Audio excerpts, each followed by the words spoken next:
Okay, Mia, since the last time you and I have done this and sat down and talked football and other sports, the Jags have probably gone through 15 to 25 defensive linemen. That might be a little conservative of an estimate. It might be. Obviously, some of that is for a good reason. Rodney Gunter stepping away from the game. We wish his family nothing but the best. Al Woods, another defensive lineman that they picked up this year, deciding to opt out the 2020 season. Wish him the best as well. But then, Mia, we have suspensions on the defensive line. But I want to ask you about this because you saw him firsthand. Timmy Jernigan, the FSU guy. He may be the pickup of the offseason for the Jags if he pans out because they need him. They need him. You know what? He looked really good going north to south, Ben, which I think this Jaguars team needs a lot more than they realize. That's where Marcel Darius was so critical for this team run defense the last 2 years. And you got to understand, as much as Tim Jernigan is from Lake City, he's a Florida native, he has spent his entire professional career since 2014 up in the Northeast. As someone who came here from the Northeast, I can tell you it takes a little bit of time to get used to that Florida heat. Those first few days, he was spitting back up some Gatorade. He's trying to get back into Florida football shape. But these last 2 days in particular, he has looked like a monster getting into the backfield in 11-on-11s. He's looking stronger in position drills. I think he's going to be critical, if not, like you said, the biggest pickup of the offseason. As much as I do like Jernigan and I do like the some of the pieces that they have on the defensive line, I think teams are going to run all over this Jaguars defense. I don't think there's going to be a whole lot of difference in that move from last year to this year. I think that's going to be the concern. We're going to talk about it in a minute. I mean, Tim Jernigan has only played 12 games the last 2 years because of it. So we're also kind of playing with fire a little bit. We're relying on a guy that's been injured the last 2 years. That's not saying a ton. And Taven Bryan's going to have a coming out party. I think the run game is going to be something to watch, and I think they struggle mightily. I think the secondary is going to be interesting. That's the word for it, Mia. I don't know if they're going to struggle as much as I think they will stopping the run, but we still really haven't seen a whole lot of C.J. Henderson yet, have we? No, and we're not supposed to see him again until at earliest tomorrow, maybe Tuesday, with this undisclosed illness, which we're told is non-COVID related, which is great. Obviously, Miles Jack missed some time last week with a non-COVID related illness. But yeah, we really haven't seen a lot of C.J. Henderson, needless to say. When we have, he has looked good. His coaches speak very highly of him. But at the same time, as I detailed here on First Coast News yesterday, Ben, there are some other young guys that if C.J. Henderson can't go, they want to go. Chris Claybrook stepped in with the ones on Sunday at practice. Luke Barku had that opportunity on Saturday. That's an undrafted guy in Barku, 7th rounder in Claybrooks, who were not afraid to step up. Claybrooks with some big pass breakups. Again, opposite Trey Herndon, going up against Gardner Minshew in this Jags first team offense. And I think what we've seen so far is the receiving core looks pretty solid, actually. And it's been a question mark over the last few years with Marquise Lee being injured, Keelan Cole having drop issues. I think 1, 2, 3 of DJ Chark, Chenault, and Colin Johnson could make a serious impact. But Mia, how much do you think it's been a successful receiving core or maybe a struggling defense from what we've seen in practice? That is the chicken or the egg question, Ben.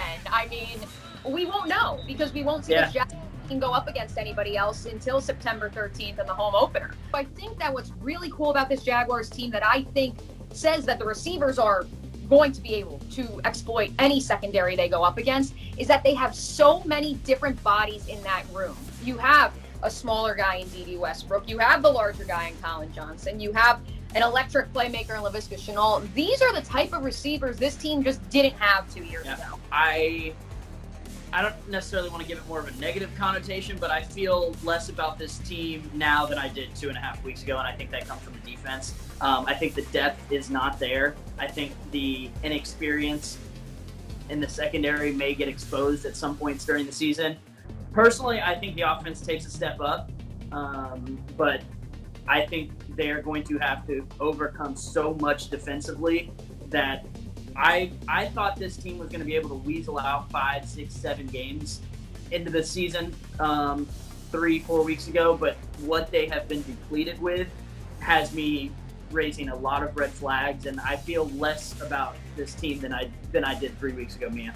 If it makes you feel any better, Ben, with the CFL announcing the cancellation of its season, its players can now start talking to NFL teams on Monday. So maybe they find some other Tim Jernigan, some diamonds in the rough there. I mean, let's be real. We saw it in 2013. We saw it in 2019. The Jaguars are not afraid to just throw on some Band-Aids, try to patch it up week to week and see what happens, whether that results in wins or not.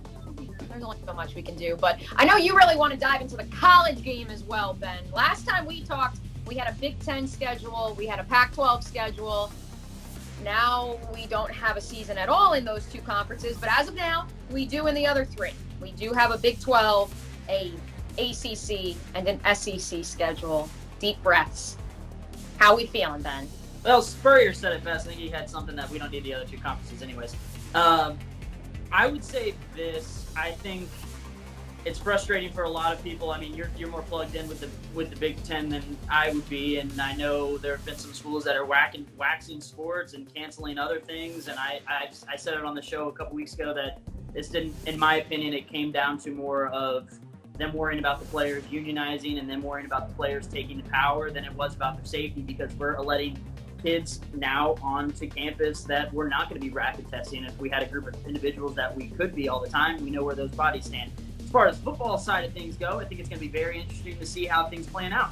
What happens? Do we crown a national champion at the end of all of this? If Alabama goes through the season and has one loss but wins the SEC championship, and Clemson runs their cupcake joke of a, do we even call it a schedule that they have? Notre Dame is now in the ACC. Don't you forget, Ben.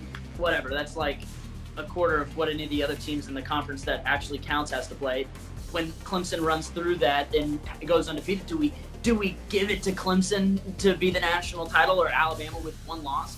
I do have more confidence, though, that a season is going to go through, and I think it could go through successfully now than I did a month ago, because the last year it's been like this. I think we went through March, April, and we're like, oh no, it's not going to happen. We got to May, and we're like, you know what, it might be okay. And then obviously a respike kind of had us all scared, but I feel better about things now than I did a month ago.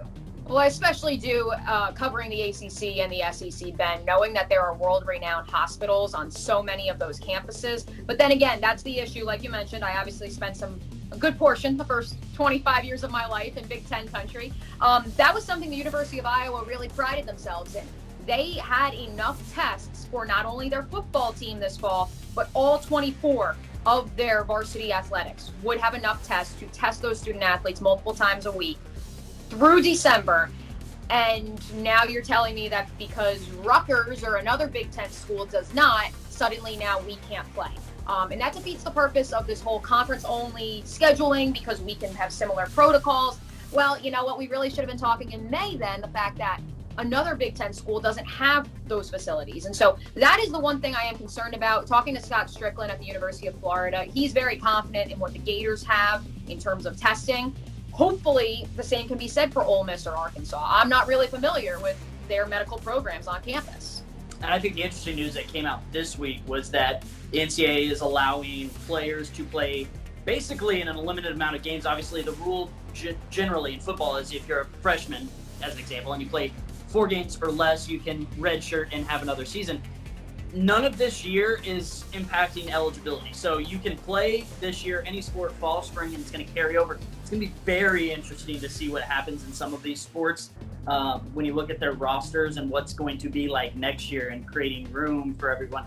Obviously, I think schools like Clemson, Alabama, Georgia, Florida State, Florida, I think you'll see at least football, barring injuries, less of an impact, because I think guys that are at this point at that level, if they're not going to the league, someone behind them on those rosters is going to get playing time. So I think at least at football, you're not going to see as much of an impact at the bigger schools, but I think there's going to be some very interesting situations if guys come back and kids are going to want to transfer. It's going to be an overload, Mia. Yeah, and don't forget, Ben, in the SEC, the ACC, and the Big 12, it's not just football that's still going on.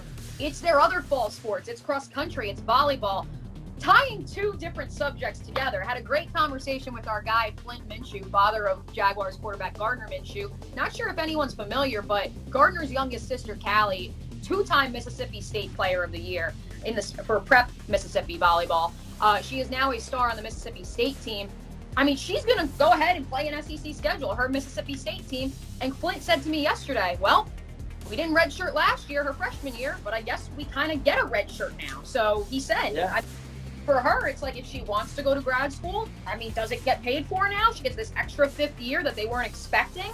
We're forgetting that it's not just football that now is going to have to deal with this. Yeah, because think about it. A lot of the sports, whether it's swim and dive, softball, gymnastics, men's, women's, soccer, a lot of these sports, the level they're on now is the biggest spotlight they'll ever have. Right. And there may not be the money or the opportunity to go pro, so why not linger around? There's going to be some serious overload. I think it's going to be very interesting. Especially if they're going to pay for it. And that was a discussion I had with Jacksonville University Athletic Director Alex Ricker-Gilbert back in the spring when it was announced that all spring athletes would get that extra year of eligibility. But remember, in the spring, that means you have to get through an entire fall semester to get to your spring semester. If you're 23 years old and you have a job offer, do you really want to then come back and stick around? I know you and I would love to come back and stick another year. But also, the spring sports tend to be those sports that don't have as many scholarship opportunities. Yeah. There's not that many spots to begin with. Most of those kids weren't on scholarship. They were already paying their way. Do you really want to pay your way again for a fifth year? Well, I'm asking the wrong person that. Yes. Anyways, most importantly, don't forget to tell the people at home, what do we have coming up tonight at 11:30? Sports. You better tune in. 30 minutes of sports. It's like heaven. Golly, man.